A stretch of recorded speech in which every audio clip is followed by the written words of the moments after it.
start. We are born again. Open your heart. All right, everyone, welcome. And please help me welcome Craig Emmerich. Thank you so much for coming on and talking with me. Most people know who Maria is. Of course, the protein sparing modified fasting bread is a huge hit right now and all the things you can do with it. So I actually wanted to focus a little bit more on your story, and I want to hear about what brought you to this way of eating. And I know you have a medical condition, which is the reason that you eat this way. So why don't you start out with tell us a little bit about your family, how your family eats, and then we can move into how you eat and why. Well, thank you so much for having me on. Yeah, we have kind of an extensive story. It started out with Maria trying to find a solution to her health issues about 23 years ago, I think now, that she started down this path of nutrition and finding this low carb approach and fixing her own health issues. I was a stubborn German and brewed my own beer, and it took me about, 5 years or so to come around to this way of eating, even though she would make me meals and they were great and I ate them, but then I'd kind of eat what I wanted on the weekends about 17 years ago, I started just eating this way all the time because it made me feel so much better. I was lucky at the time because I didn't have any health issues. And she did, and that's why she, initially went down this approach. So I didn't have as much motivation at the time to eat this way, but it just made me feel so much better and didn't get the afternoon slump, had more energy, all of that, mental clarity. And so I've been eating this way for 17 years, and about 8-9 years ago now, I started having pain in my back, and I have an old football injury, so I thought, oh, it's probably just that, right? Well, it started to move up my back, and it just was constant pain that would stiffness, soreness up to my shoulders, my neck. It kept moving up, and pretty soon, about 4 years ago, I was like, this is just not right. Something's wrong here. I can hardly throw a football as far as my kids, and so I started getting tests done, and I got the standard Western blot Lyme test that most people do, and it said I was negative. So I went almost another year trying to figure out what this was. And then finally just went out, got a holistic doctor that would just basically run anything I asked her to try to figure this out. And along the way of finding very high inflammation and whatnot, we found out, even though I was eating this way, very low inflammation diet, we've got what's kind of a much better, the IGeneX Lyme test, which tests more all the bands and everything, and it showed I was positive for Lyme. And today I now know that the standard Western blot test has false negatives, which means it says you're negative, but you're really positive for Lyme, like 70% of the time. So you have all these people, and the thing about it is with Lyme, the earlier you catch it, the easier it is to treat. And when it gets chronic, that's when the problems start to happen. So I suffered for 6-7 years with symptoms and pain and all these problems without knowing what it was. And so then I started treatment, and part of my treatment, I found going from keto to carnivore actually helped a lot with the pain. And so I've really eaten primarily carnivore ever since that, diagnosis. But I think it was kind of a blessing and a curse that I was keto for so long, because we have so many clients that come from standard American diet with Lyme disease, go to keto and see big improvements. Mm-hmm. Well, I was keto the whole time. So I think it allowed me to let it go for so long because I was managing the pain because I was eating keto. So it was kind of a blessing and a curse that way. I was going to say, yeah, that was almost a double-edged sword. Yay for being healthy, but then it almost hid your symptoms. Yeah, it kind of made me tolerate it a lot longer than I probably should have. Probably, but I mean, that's typical guys, you're in pain. Oh, well, you just suffer through, you figured out that's incredible that you found a doctor that was willing to run any test that you wanted. Because so many doctors are completely unwilling to even do something as simple as a CRP.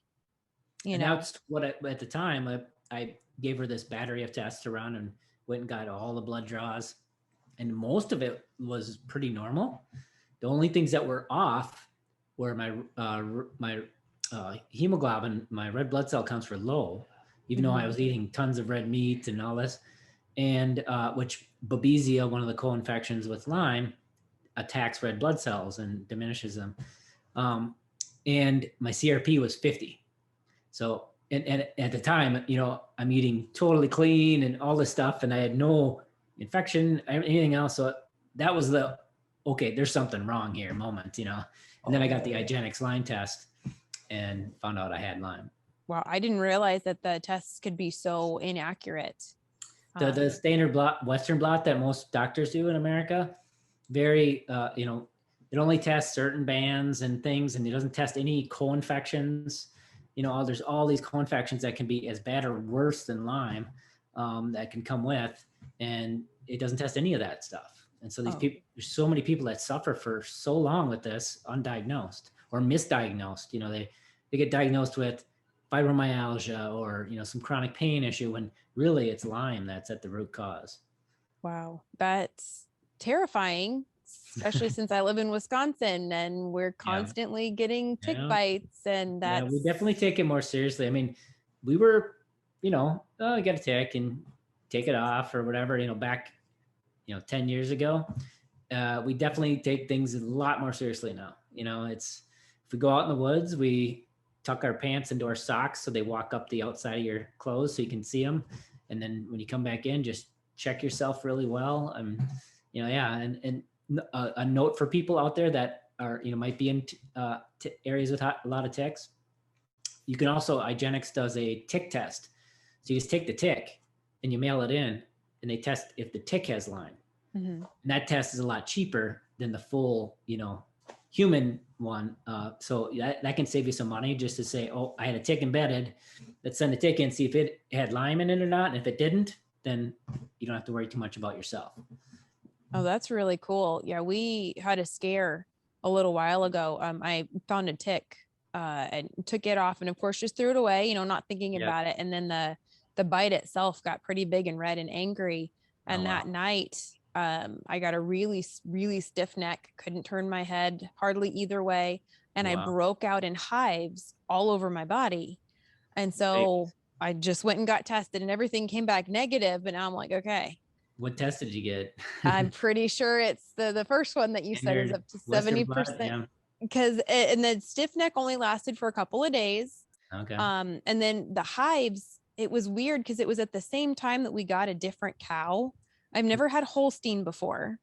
And when I ate it for 3 days straight, and I broke out in hives and everything itched so bad. And so we weren't sure if it was the new cow. Sure. Or if maybe it was like alpha gal or something like that. So it was really interesting, but I will definitely pay attention. And if I start not feeling good. Yeah. And actually now there's Galaxy Labs does probably the best in the world Lyme test now. I didn't know about it back then, but the Galaxy one is the one I would recommend now. So if you want to get it, make sure that's a good test to get. Yeah, it sounds like it. Oh my goodness. That's so much fun. So, you said that you had really bad back pain. What symptoms do you have now if you stray too far off of carnivore, or if you're on carnivore, are you pretty symptom free, or what does that all look like? No. So I had progressively gotten worse, and when I finally started treating this about 3 years ago, I had lost a ton of mobility. Like I can only turn my head, a certain distance in any direction. There's constant pain, in my back and neck. And there's also migrating joint pain, which is real common with Lyme, also with mold.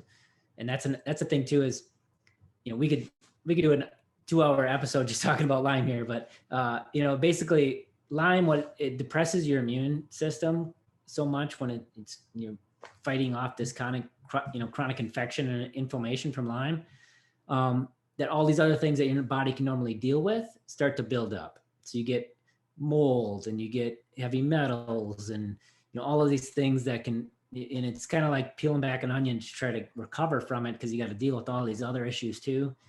And so I had really high mercury levels. I had all my silver amalgam fillings, removed and replaced. I had I had cavitation surgery on with the cavities that are left when your molars or your wisdom teeth are pulled. They can get infected in that space that's left there. And Lyme likes to hide out in there. So they open up the jaw and they scrape it out and put ozone in there. And so, yeah, it's been a long journey. Right now I'm, when I stay with my diet is, really good and don't get really any plants, maybe a little bit of tomato, maybe a little bit of onion kind of thing. And that's about it, like on a burger. If I stick to that, my pain is manageable. Now I still have pain, I still have back and neck and occasional joint pain. But I am starting a new treatment now that was originally designed for COVID long haulers.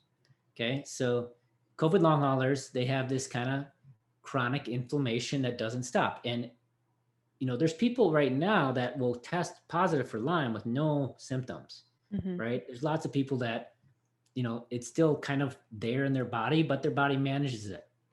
But there's certain people who get chronic like me, who it's like this, it's like the cytokine storm with COVID that just doesn't shut off, and these people stay inflamed, right? And it's a lot of crossover between those two things. Well, a good friend of ours who is in a similar situation as me with Lyme, he recommended this because he started the protocol and saw a huge reduction in his pain. And so I'm actually on the COVID long hauler protocol right now, and it's helped significantly. I'd say my pain when I'm on it is 60 to 80% reduced.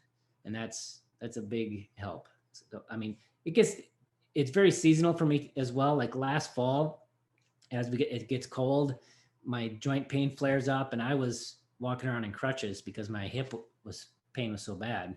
And now I'm, on this protocol, and I can function pretty well now. That's amazing that you found a way to find relief. So are you able to have any spices at all? You said tomato spices, and onion. It depends on the spice, like I can have, let's see, I'm trying to think of what definitely if I get too much like chili powder, like if you get a spicy chili, that's kind of, I don't know if it's the pepper, what is that compound in peppers? I don't know if that bothers me a little too much. But general spices like, garlic powder, those kind of things don't seem to be a big problem. I don't do a ton of them, but just, a little here and there.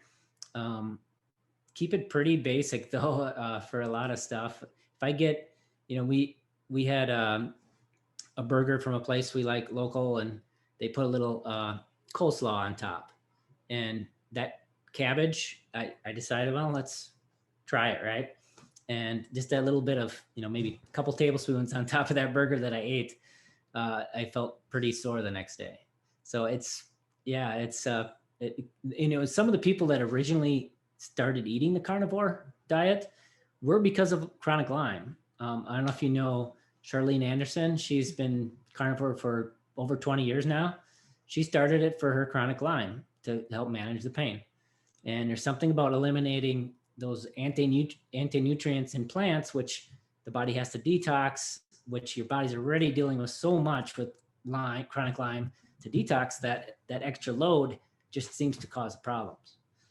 Yeah, us of German descent, especially, if you look at where Germany is, and it's like you look ancestrally, they didn't have a lot of plants for all year round. And now, we've got plants available to us all the time, and they've been altered and grown bigger and brighter and sweeter and all of that fun stuff. Capsaicin in the peppers. Yep. I can't do it at all. If I get just a little bit, my nose will run and my eyes will itch, and I'll actually get joint pain a little bit, the fibromyalgia. So can't do that. And cabbage is a big no for me. Cabbage by itself has, I think it's 50 anti-nutrient compounds in it. And we don't even know what a lot of them do to people. And it's a superfood, right? Quote unquote superfood. I love. When we wrote our carnivore cookbook, I really dove into this, and the thing that really kind of struck me is this: the mainstream society thinks, unlimited fruits and vegetables. Well, we now know, okay, fruit is this nature's candy, and they just make it sweeter and sweeter and sweeter. It's loaded with sugar. Set that aside as not unlimited, right? There's definitely negatives there with all the sugar. Well, vegetables, they never talk about the negatives either. They never talk about oxalates. They never talk about these. It's like, there's definitely negatives there, and there's toxicity levels for these things. You can die if you get too much oxalate. Nobody ever talks about that when they talk about vegetables, right? And yet, meat is supposedly this problem food, causes cancer. It's just kind of totally upside down. Yeah, someone had an explanation, and they said, okay, if you look at vegetables, we'll just say as a whole, they focus on this one little area. It's like this 5% sliver of it that they're like, look how amazing this is in calcium. And they ignore the other 95% of anti-nutrients that could be causing harm to some people. And guess what? Spinach, really high in calcium, right? Really high And in really oxalates. high in And oxalates. guess what oxalates do in the body when they're being detoxed? They grab onto minerals like calcium, magnesium. What are most kidney stones? Most kidney stones are calcium oxalate kidney stones. They blame the calcium, but it's the oxalate that was the problem. The problem was the oxalate was the body's trying to get rid of the oxalate because it's you got to detox it. Well, to get rid of it, it's going out, through the kidneys. Well, as the oxalate's going through the body, it grabs onto the calcium, which leaches it from the body, so your body doesn't get the calcium, and then that builds up in your kidneys as kidney stones. So it's all the oxalate's fault. And those foods. Another example that we put in our carnivore cookbook was this example of the oysters. I'm sure you've seen this. There's this great chart that they looked at. They studied how much zinc was getting into the blood after you eat them. Zinc, oysters are a great source of zinc, right? So they gave people oysters and they looked at the blood and see how much zinc was actually getting into your body. And Maria likes to say this is, it's not what you eat, it's what you absorb, right? So if you eat a food and it ends up getting leached or not absorbed in your body, what's the point of that nutrient being high in that food? So the oysters by themselves, lots of zinc getting into the blood. Oysters eaten with black beans, about a third of the zinc ended up in the bloodstream. And then the same oysters eaten with corn tortilla chips, no zinc got into the blood. It's those anti-nutrients grabbing on, leaching the body of those nutrients. So what's the point if the spinach is loaded with vitamins and minerals if all the minerals get leached out or not bioavailable, right? I mean, it's crazy. Yeah, I love all of those charts that you did, that you worked up. I actually put a bunch of them up on my channel frequently. Thanks. I love the plant superfoods compared to beef and beef liver. That has got to be one of my favorite charts. And I love that study on the zinc. I've referenced that many times, and I always give credit to you guys because I don't even know how many hours you guys have put into this over 20 years, of doing this and trying to help people. And your information is, in my opinion, completely invaluable.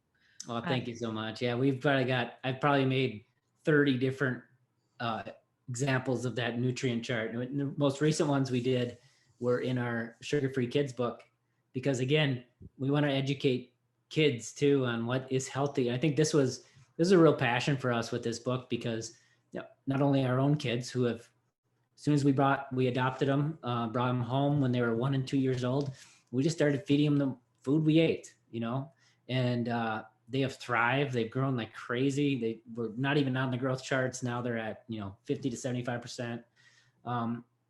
But the thing that just drives me crazy is when you go to the store and you look at baby foods, it's just disgusting what we're feeding Plants. It's vegetarian, and yet you look at breast milk. Nobody would deny that breast milk's the best food for a baby, right? What is breast milk? It's very high in saturated fat. Mm-hmm. It's high in cholesterol. It's got quite a bit of protein. I did the calculations in this Sugar-Free Kids book.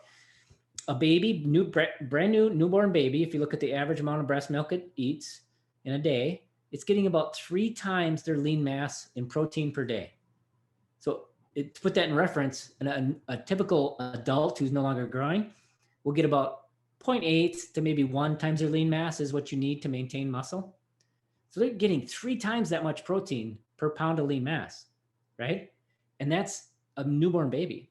And yet we go from that breast milk and that source to a fat-free, no protein or very little protein, plant-based food. It's just, I can't imagine how much we're holding back our babies from thriving with that food. Yeah, and that's one of the things. And then the toxins in that baby food, the processes, Anti-nutrients, the arsenic lack of in rice. bioavailable nutrients. Oh yeah, and Now, none of it again, like we were talking I about did with the the same calcium. chart with just like an egg yolk or just beef against these baby foods, and it's just night and day. It blows them out of the water. There's no comparison. That's a passion of mine right now that I'm really starting to try to focus on, is keto for kids. Because people think keto is dangerous for children, and most people seem to think so because of the epilepsy studies. Yeah. And it's like, but you don't understand. Those kids were limited on their protein. Very limited. I actually looked that up. When those studies are typically, first of all, these are kids with epilepsy, so their metabolism's got a situation going on, right? Mm-hmm. So not, an ideal scenario to project on the rest of, kids in society. Number 2, they're fed very high fat, like 90% and the protein, if you calculated how much protein they were getting a day for these growing kids, it was like 30 grams. Of course it's going to stunt their growth. You need protein to grow. I mean, that's just crazy. We're made out of meat. We need meat to be able to grow. Well, and again, back to the babies, right? They're getting 3 times their lean mass. So if you got a kid that's 50 pounds of lean mass, they should be getting 100 or 150 grams of protein, and they're feeding them 20 or 30. Yeah. So. Yeah, very much so. The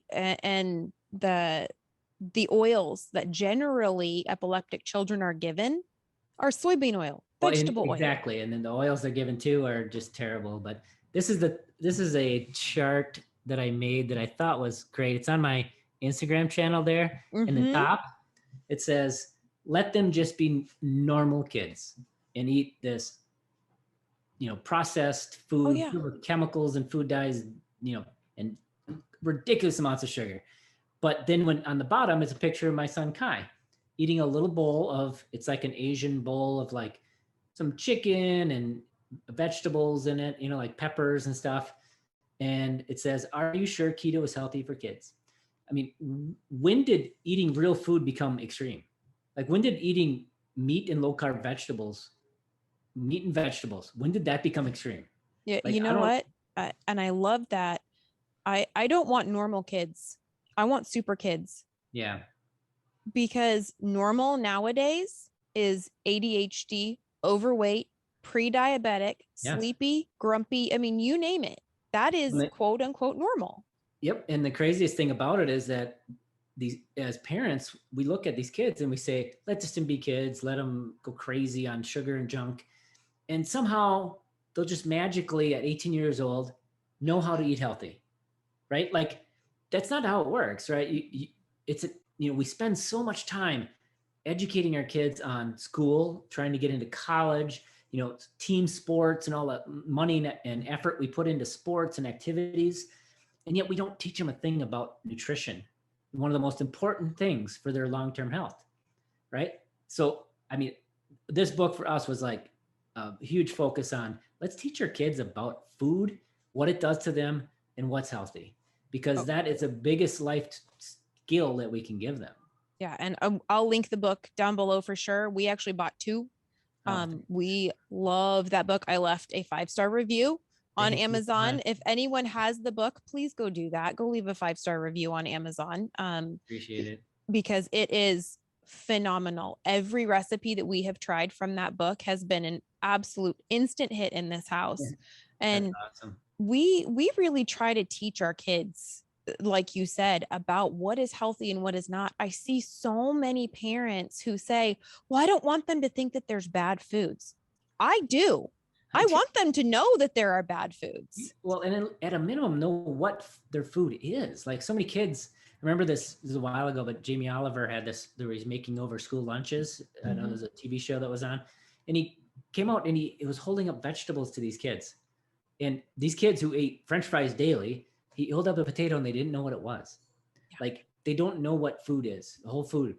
And so, I mean, we need as parents to educate our kids on what food is, get them involved in the cooking process. Maria's always involving our boys in their videos and cooking around the house to get them involved and understand that. And the other thing, the thing that is crazy to me too, even within this keto community, I see parents that let their kids have cereal and junk.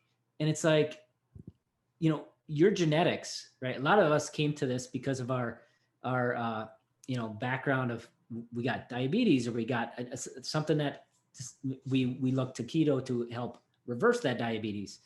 Well, if your kids are biological, they have your same genes. So why put them on the same path that you were on in get the same results, right? Like they're gonna be predisposed to get the same thing you had because they have your genetics. Why would we want to set them on that path? I just don't understand it. Yeah, the definition of insanity is doing the same thing over and over again and expecting different results. Exactly. If your children are little mini versions of you, you feed them the same foods you were fed, you can expect to see the same results. Oh, the same struggles you had in college and afterwards with weight and diabetes and everything else. I mean, it's just kind of crazy. Yeah, absolutely. We really try to teach, I mean, every day I will spend an hour probably answering questions for our 8 and 9-year-old, you know, that they have about food. What does this food do? What does this one do? Why do we do this? How come we can't have this? Yeah. And the 9-year-old actually had severe ADHD when she was, I think, 5. She was rightfully diagnosed. I know that there are some children who are not rightfully diagnosed, but she would literally fall out of the chair. She would get hurt because she was just all over the place. You'd teach her something new and she would end up crying because she just couldn't remember it. She'd look at like you were speaking Greek. So she was medicated, which for a little while, and all of us parents hated it. We're a blended family, and her mom, she absolutely could not stand that she was on the medicine. And so when we heard that there may potentially be this ability to get her off of medications if we just fed her the same foods that we were already eating. Yeah. But we were always told kids need carbs. And it's like, no, they're made out of protein and fat. Yeah. They can make their own carbs. Yeah. We're magical little creatures. And they're still getting carbs. I mean, our boys eat tomato sauce and tomato, you know, they love their chili. I mean, there's still carbs in their diet. It's just not the overload that we feed most kids today. 100%, because an adult at 165 pounds has about 1 teaspoon of blood sugar needed in their entire body. That's it. Blood volume at any time. Yeah. And so it's like, well, if your children are so much smaller than you and you're feeding them literally cups of sugar with the juice and the cereal and the skim milk, what that does to their bloodstream in their body. I mean, it's crazy.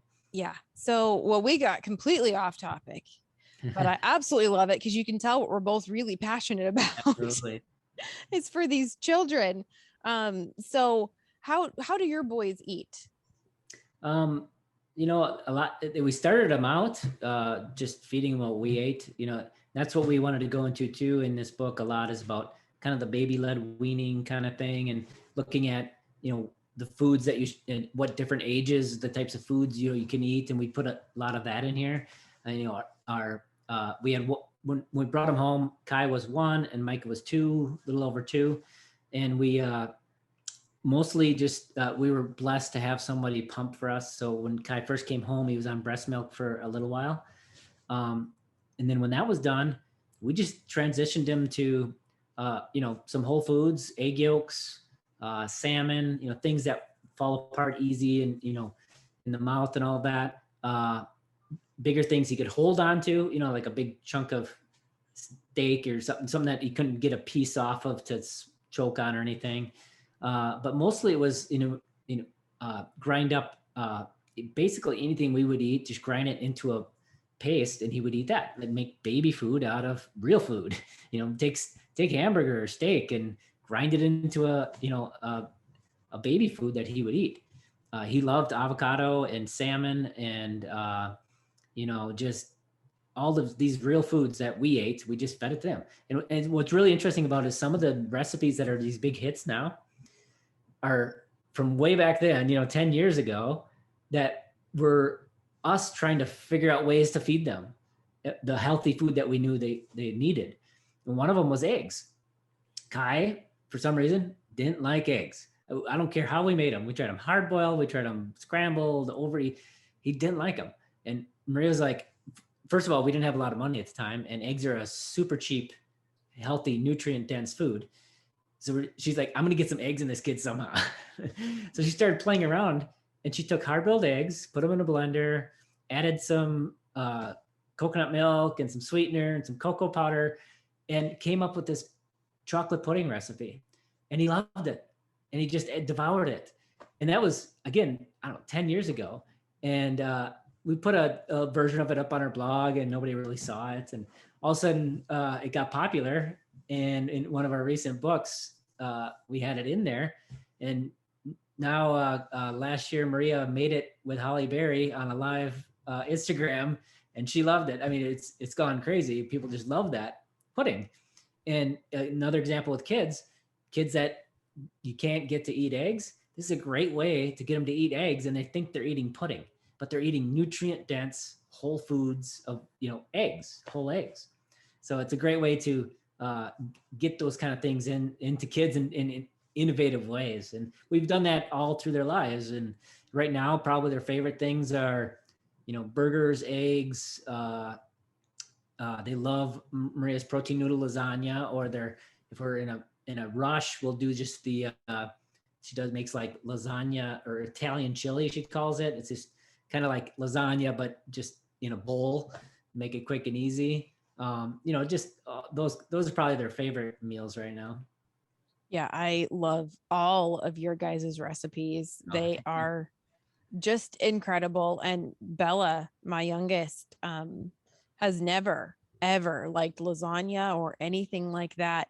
So I made the protein noodle lasagna and was giving it to everybody else. And she looked at it and she goes, I want to try that. And I was like, okay, don't make a big deal about it. And inside I'm going, really? Really? Yeah. And so she had a bite, and now she actually requests it. That's awesome. And so I don't know what it is, but Maria and you have magic in your recipe. Well, it's mostly Maria. Maria's the recipe genius. She's a wizard in the kitchen. She can find ways to combine things and just get all those traditional flavors and foods, just maybe switching out one or two ingredients and making it healthier. Yeah, just healthify it. I was starting to do a lot of that. A bunch of my recipes that I've posted, that's what I've done over the past 3 years. Because I hadn't found you guys until just recently, which blows my mind because you guys have been around forever. Yeah. So I figured the more we can get you, exposure to even more people and talking more about kids and getting your kids healthy, and it's absolutely worth it, because our kids are worth it, It totally, and that's we love being able to work with Holly Berry now and maybe get that message out there more. For all these years, we've never spent a single dollar on advertising or anything like that. It's always been just word of mouth, and we just work with people that we know, and families, and started out local, then through online and everything. But we're not the kind of people that go out and advertise or try to pump up our Instagram follows, accounts and stuff. A lot of people will pay to get those pumped up and get a big number, but they don't have any engagement then. And we like to be engaged with our following and be very engaged with the people in our groups and on our site to get that, attention and answer people's questions. It takes a lot of time and work. We don't have a bunch of assistants doing all this stuff for us, but that's also why being not too big helps. Yeah, I saw it was, I don't know if it was your post or Maria's post, but one of you posted that Micah was up at a computer, answering questions. He started to help, which was great because we do need help with some things. But he started doing our YouTube questions. He's into YouTube and he knows how to use it. So yeah, it's great. We'll keep it in the family. Yeah, absolutely has become a whole family affair for you guys. Yeah. And you all eat pretty similarly. I'm sure Maria Pretty much. makes stuff and you just omit the few things that you can't have. But so what is your favorite meal then? What for you? Well, What works best? For me, myself, I like a good burger, and we don't do the traditional breakfast. That's kind of an American thing. You got to have like eggs for breakfast, or waffles or whatever else. That's kind of American. You go to other countries and they'll have salmon or whatever out for breakfast meals. So we try not to think of it that way. A lot. This morning me and the boys all had burgers, a couple burgers. That's breakfast. You throw it on the grill and boom, you're good to go. And maybe a little cheese for the boys, and it's an easy, quick meal. But yeah, I would say that. And Maria makes me usually makes some Mexican sometimes for me, that not too much spice on it, but it'll just be the ground beef, and then I'll use pork rinds, kind of like chips to eat that. Those are probably my top meals. I just course I do. posted, right? Yeah. I just posted a venison enchilada recipe, Nice. and everyone is like, how did you get venison to be this tender? And it's Yeah. like, you just cut it up into little cubes and then you pressure cook it, because then it's already bite-sized. Sure. But so you can look at that, just omit some of the chili spices, so Yeah, that you can actually it have sounds it. good. But yeah, we're real big into deer as well. We're working with a local deer rancher. We actually have some of the deer on our property. That's And nice. so we get to, and right now I'm actually feeding a bunch of the deer hunters that come, Mm. but I'm feeding them standard American diet. Oh, that's tough. It's hard. It's a so look at hard, that but tough. I promote though, all the Yeah. time, and I'll show them my before and after pictures. And Yeah. it's like, oh, well, if you want me to cook healthy for you, I can. And I've actually had 3 takers so far that have said, oh no, I want to be low carb. That's great. I We got try you. to, that can be tough, especially like family. Most of Maria and our families don't eat this way, even with all the books and success we've had and all the incredible clients that, hundreds of thousands of clients that we've helped transform their lives. And it's real frustrating, especially like you go to Christmas time and you hear that, oh yeah, I've got this and that issue. And you're like, I know how to help you. I'm not going to say that. It's family. They can come to me. They know what I do.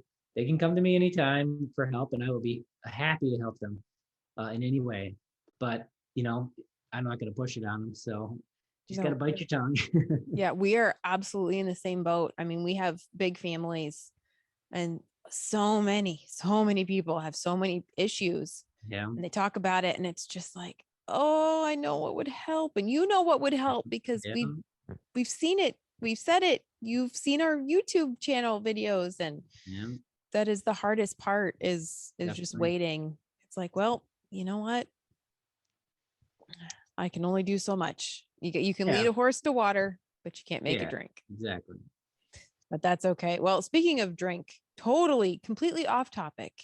There is one question that I ask all of my guests, just kind of to keep it as a running theme, completely off in the woods. Yeah. Do you drink coffee? And if you do, how do you take it? Yeah. So Maria's totally off of coffee. She feels a lot better. I still have 1 or 2 cups in the morning of decaf. I've cut it down to decaf because it makes me feel better.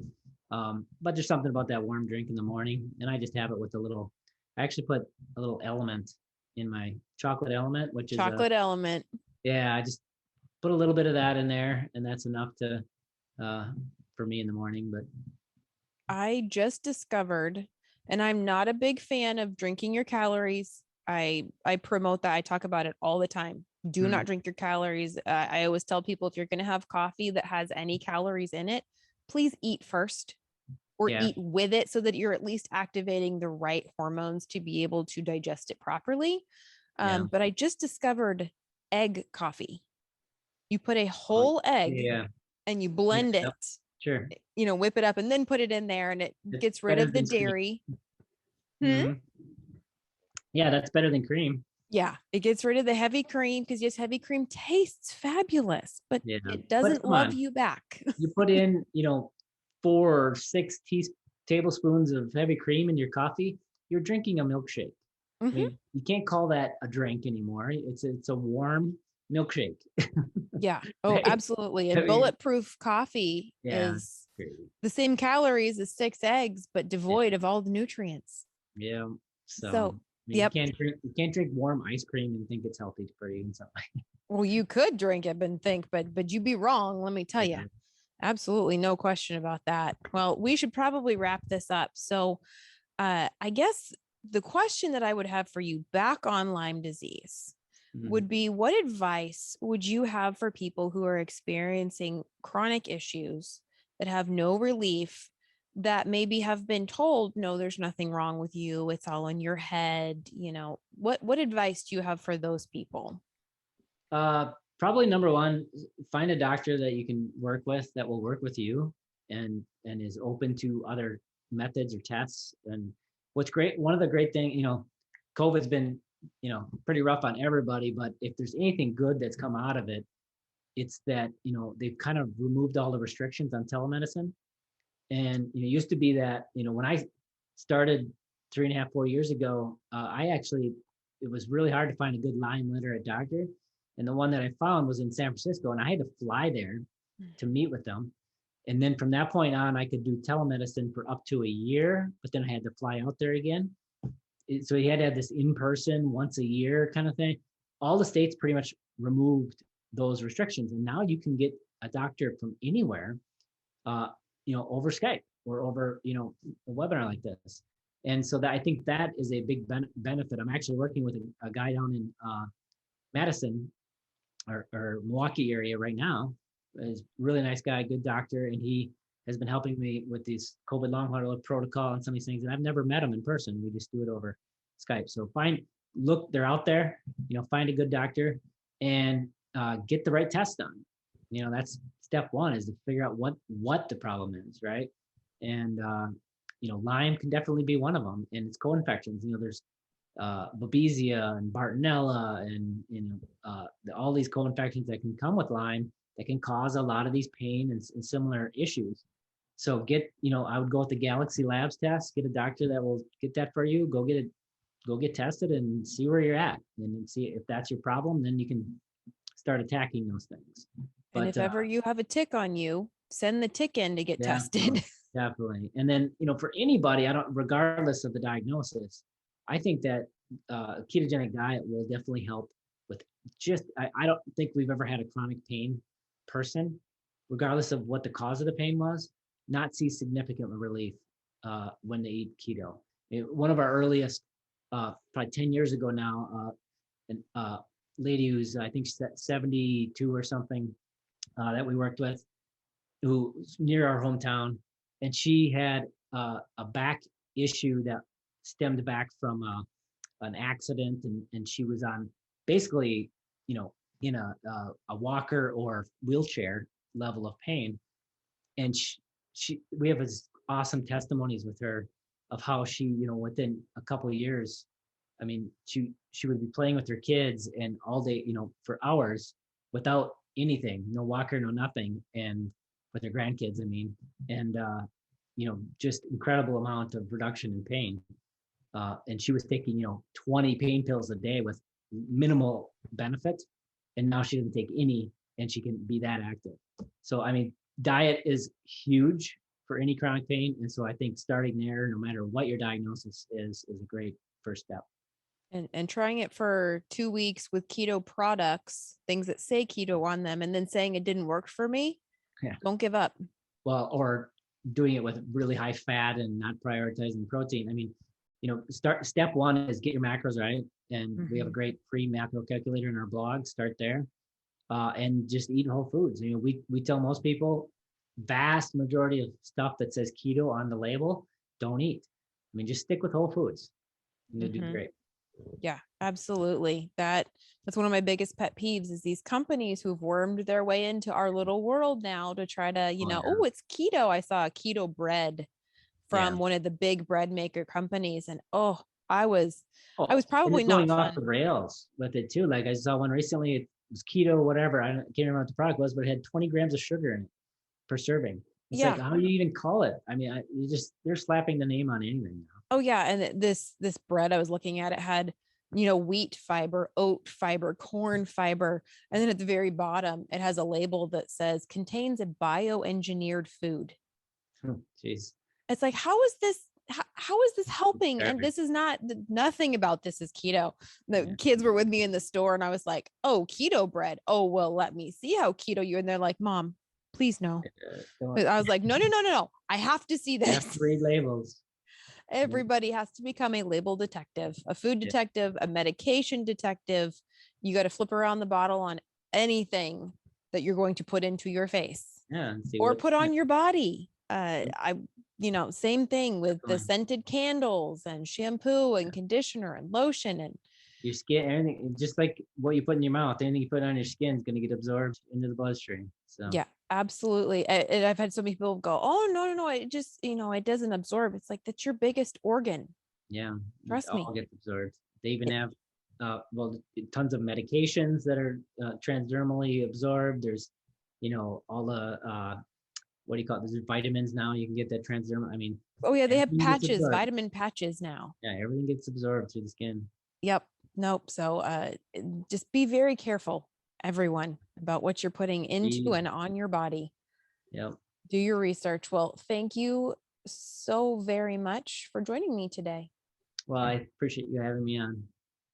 Just a couple of bruised up souls that believe that it was worth one more try.